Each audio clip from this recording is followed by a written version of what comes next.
Author and fellow Hoosier, Leah Johnson always wanted to be a superhero, but she became a writer instead, which she thinks is the next best thing. Her best-selling debut novel, You Should See Me in a Crown, was a Stonewall Honor Book, the inaugural Reese's Book Club Young Adult pick, and named one of Time's 100 Best Young Adult Books of all time. Ellie Engle Saves Herself is her middle grade debut about friendship, change, and the power we have to love ourselves. And the author, Leah, is joining us this morning on Hometown Living. Thank you so much for being with us.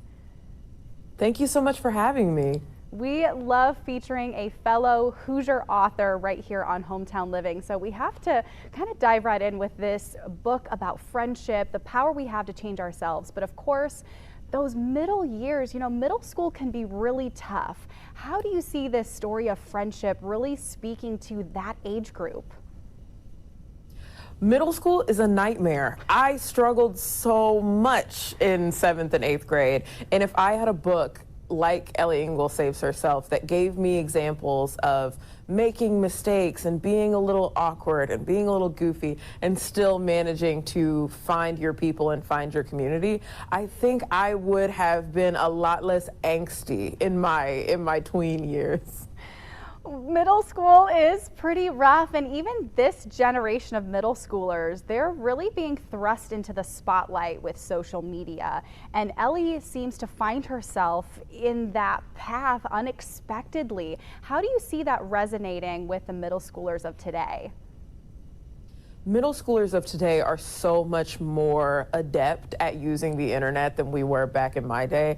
And so I think that they understand what it means to have your image everywhere and also not necessarily be able to control it. And that's a lot of what it feels like, I'm sure, to be a superhero, is to know that a lot of people are looking at you and relying on you and making stories about you, and you don't get to control that. And so I think that the social media element in the book, the viral videos in the book, will connect really well to kids who have grown up with TikTok in their back pocket. They have grown up very differently than we grew up with social media and being put in the spotlight. Ellie, finds this friend, Abby, and finds her people. How do you utilize that friendship piece of it where, middle schoolers can relate to having maybe that one friend that really speaks to them and helps them along their way? How can they find that reflected in these two girls in this story? Ellie and Abby are so different. And that is one of the things that I wanted to make sure I put into the book. And that's to show that you can have friends who are very different than you. You can be somebody shy and have a best friend who loves attention, or be somebody who's a little awkward and have a very confident friend. Sometimes the relationships that we build with our besties in middle school are the things we need to help us figure out what it is we want and who we are. We do. We need to find our people and also to be able to find those superpowers and super strengths within us. We celebrated you as a Hoosier author who's really found some great success. So your journey as an author, what's next for you? What has this journey been like developing some of these really incredible storylines?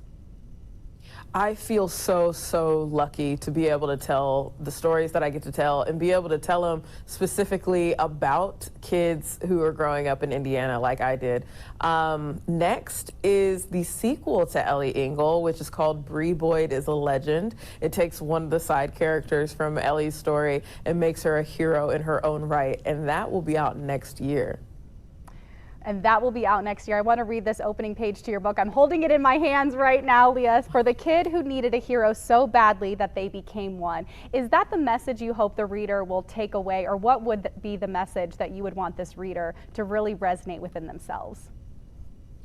I love that question. I want the readers who pick up this book to know that it's okay not to have everything figured out, and it's okay to be really scared, but sometimes that fear is the exact thing we need to help us figure out who we want to be and what we're going to become.